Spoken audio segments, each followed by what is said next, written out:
Sell পারমিশনের জন্য 20,000 টাকা ঘুষ নিল এক তহসিলদার। ঘুষ দিয়েও দীর্ঘ 2 বছর পরও মেলেনি সেল পারমিশনের কাগজ। শেষ উপযুক্ত বিচারের দাবিতে বিলোনিয়া থানায় ওই তহসিলদারের বিরুদ্ধে মামলা দায়ের করল এক 60 ঊর্ধ্ব বয়স্ক নাগরিক, যার নম্বর 48/2023 506 আইপিসি।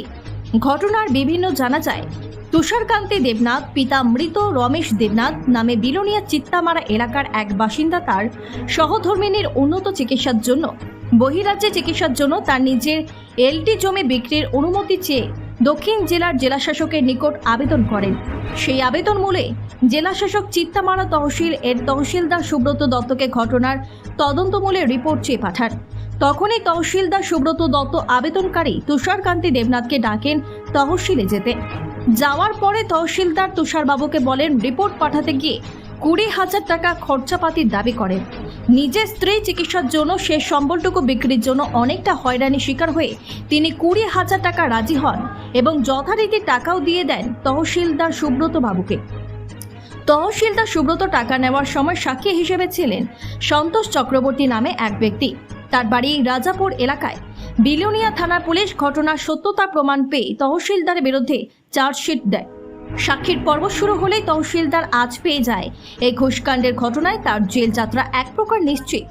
গত মে মাসের 30 তারিখ বিলোনিয়া কোর্টে ঘটনার উপস্থিতির সাক্ষী সন্তোষ চক্রবর্তী সাক্ষী দানের কথা ছিল। এর আগের দিন অর্থাৎ মে মাসের 29 তারিখের রাত্রিবেলা উক্ত ঘুষখোর তহসিলদার তার সাঙ্গপাঙ্গদের সঙ্গে নিয়ে সন্তোষবাবুর বাড়িতে গিয়ে ধমকি দিয়ে আসে যাতে আদালতে গিয়ে তার বিরুদ্ধে সাক্ষী না দেয়। তারপর পরের দিন শান্তির বাজার থানায় রাজসাক্ষী সন্তোষ চক্রবর্তী ওই তহসিলদারের বিরুদ্ধে মামলা দায়ের করেন সাক্ষীদানে বাধা দেওয়ার জন্য। এখন তুষারবাবু তার সাক্ষী যাতে সঠিকভাবে আদালতে সাক্ষ্যদান করতে পারে সে বিষয়ে প্রশাসনিক হস্তক্ষেপ চাইছেন।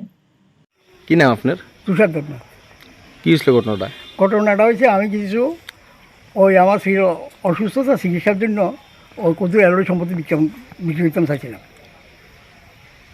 এইটা আমি পিটিশন করছিলাম ডিএমের কাছে। ডিএমএ তো আছে আমাদের এলাকায়, আমরা তহসিলে। কোন তহসিলে? আমরা চিত্তামারা গাঁওসভা তহসিলে, বিলোনিয়ার আন্ডারে। বিলোনিয়ার আন্ডারে। তারপরে কি হয়েছিল? তারপরে তহসিলদারে এইটা দেখি আমার একদিন কইলো যে আমরা একটু অফিসের দিকে যান। গেলাম, যাওয়ার পরে এটা দেখি পড়ি উনি কইলো যে আপনি পাইবেন কি না। আইসি ও মা কইতে পারতেন না, মানুষেরা লেনদেন করে বেচা। এরপর তহসিলদারটা কেনে কি কইছে? হ্যাঁ কইছে এটা হইতে গেলে টাকা লাগবে। কত টাকা লাগবে? 20,000 টাকা লাগবে। আচ্ছা, কতদিন সময় লাগবে? এক হচ্ছে 1.5 মাস।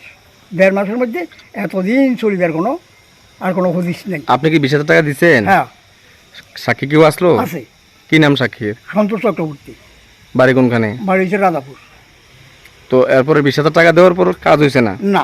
কতদিন যাবত ঘুরতেছেন? ও 2-3 বছর চলে যার, 2-2.5 বছর চলে যার। এরপরে কি হয়েছেন? আপনি কেস করছেন? কেস করছি। কোন থানাতে? বিলোনিয়া থানাতে। কার বিরুদ্ধে? এই তহসিলদারের বিরুদ্ধে। কি নাম তহসিলদারের? সুব্রত দত্ত। তারপরে কেস করার পরে কি হয়েছে? কী হয়েছে এখন কেস চলে। এর ভিতরে ওই দিন আমরা সাক্ষী আসিল সন্তোষ চক্রবর্তী 30 তারিখ। 29 তারিখ যাইয়াই সে আমার সাক্ষীর বাধা দিচ্ছে যে তুমি যাইও না। এইটার বিনিময়ে আমার সাক্ষী কী করলো, ওই শান্তিবাজার থানাতে কেস করছে। কার নামে করছে? এই সুব্রত দত্তের নামে। তহসিলদারের নামে? হ্যাঁ। মানে আপনার সাক্ষী দিতে দিয়েছেন আসে? হ্যাঁ। ধমকাইছে নাকি? হ্যাঁ। আপনি কি খুঁজছেন বিশুদ্ধ পানীয় জল? তাহলে আজই বেছে নিতে হবে অত্যাধুনিক প্রযুক্তি ও পরীক্ষা নিরীক্ষার মাধ্যমে প্রস্তুতকারী পানীয় জল একমি। বিশুদ্ধ জলে সুস্থ জীবনের মূল চাকাঠি। Acme packaged drinking water. Bureau report, news Tripura 24।